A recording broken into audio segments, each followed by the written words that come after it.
A ONU News em Nova York tem o grande prazer de receber a Alessandra Nilo. Ela é coordenadora geral da organização, ou da ONG Gestos, que se dedica ao combate do HIV/AIDS no Brasil. E ela está aqui em Nova York para participar desse encontro, o encontro no ECOSOC, que avalia o progresso dos ODSs nos países. São 39 países esse ano. O Brasil não participa, participam de língua portuguesa Timor-Leste e Portugal, mas organizações como a da Alessandra estão aqui justamente para falar desse progresso. Estamos a um bom ritmo para alcançar os 17 Objetivos de Desenvolvimento Sustentável no Brasil, Alessandra? Infelizmente não, Mônica. Infelizmente, o Brasil tem ficado muito atrás dos Objetivos de Desenvolvimento Sustentável.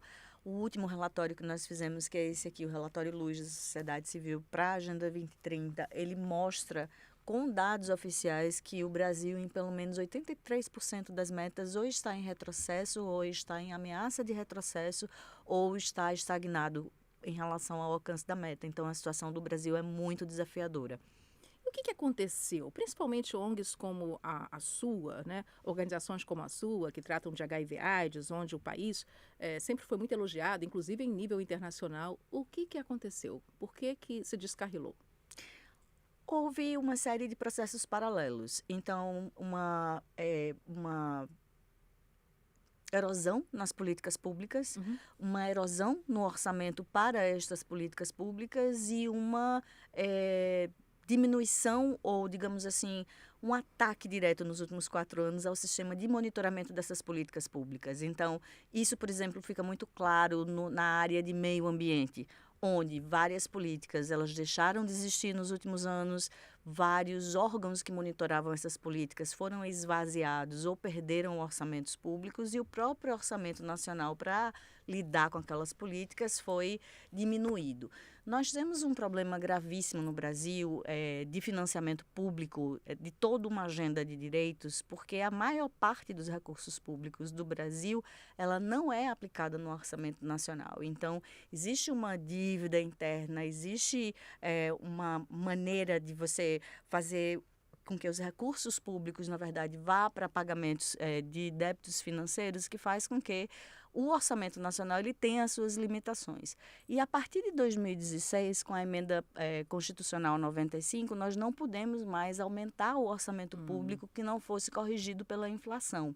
Então, isso gerou um déficit orçamentário.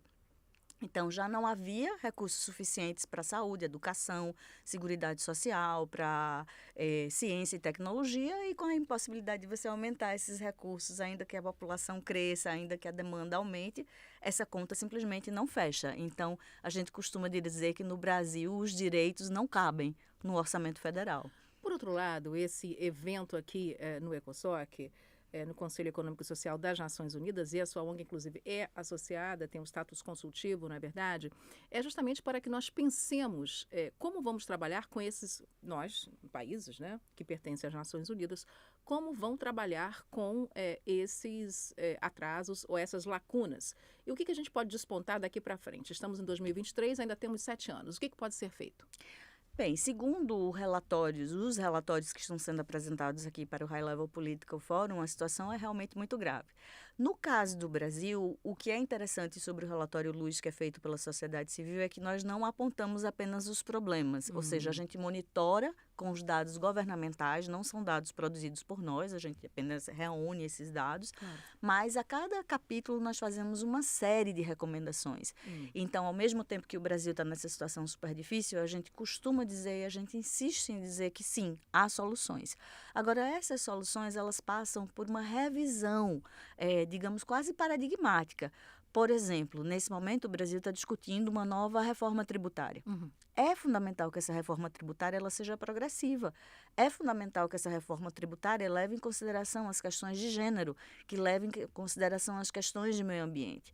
Então, existe realmente um conjunto de soluções que precisam ser aplicadas para o Brasil, mas isso depende muito das decisões políticas. E nós temos, por outro lado, apesar de que houve uma composição política muito complexa, digamos, para que a gente tenha esse novo governo, nós temos, por outro lado, um Congresso que é extremamente desalinhado, digamos assim, da Agenda 2030 de Desenvolvimento Sustentável.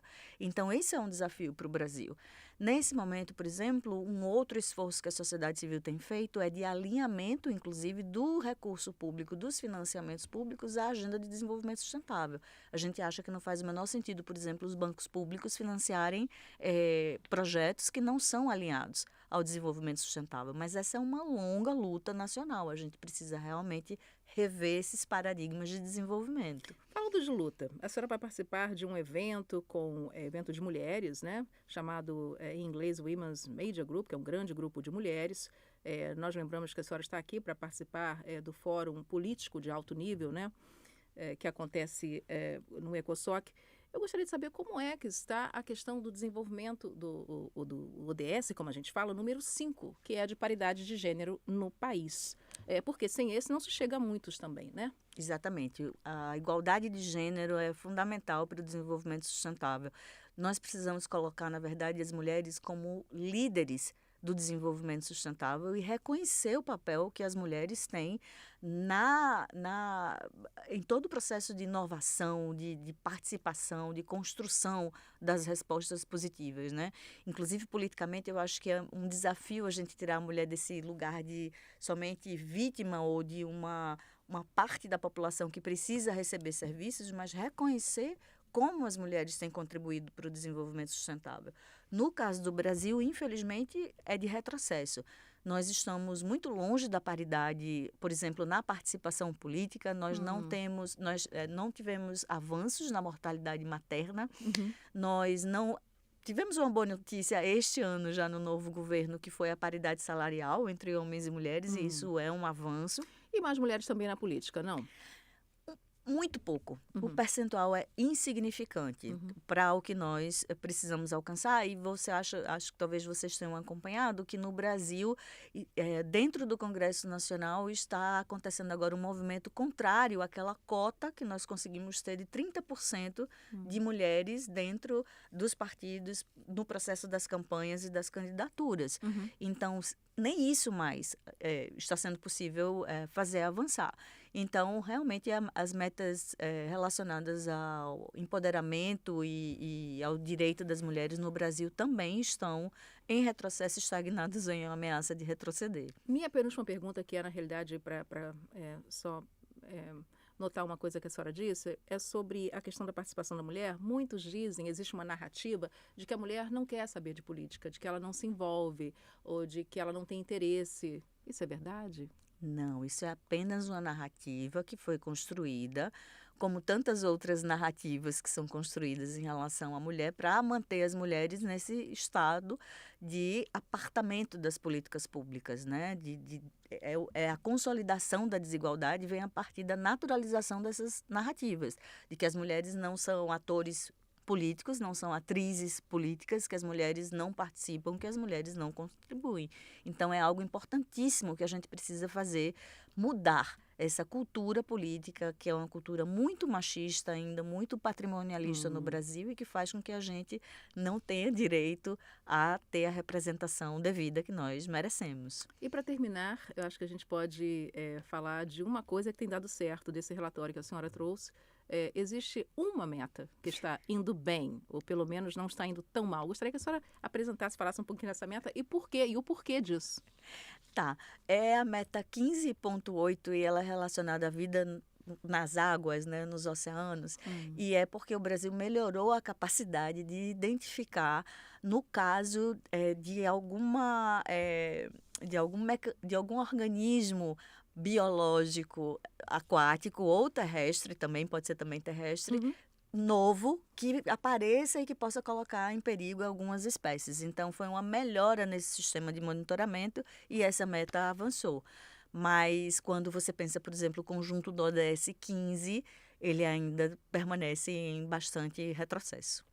Pois é. Bom, muito obrigada pela sua entrevista à ONU News em Nova York. Mais alguma coisa que a senhora gostaria de acrescentar? Sim, é muito importante o cumprimento de todas as metas, mas particularmente uma meta que está no capítulo 12 e que prevê a educação de todas as pessoas, principalmente desde a fase pequenininha para o desenvolvimento sustentável. É uma meta que fala sobre produção e consumo, e a gente precisa, nesse momento, começar a conscientizar as pessoas de que é importante se repensar no planeta, repensar as nossas pegadas no planeta e tentar construir um desenvolvimento sustentável para todo mundo. Muito obrigada, então, aí a mensagem de Alessandra Nilo, ela que é coordenadora geral da Gestos, que se dedica a combater o HIV/AIDS no Brasil. Muito obrigada pela sua entrevista. Muito obrigada por estar aqui com vocês.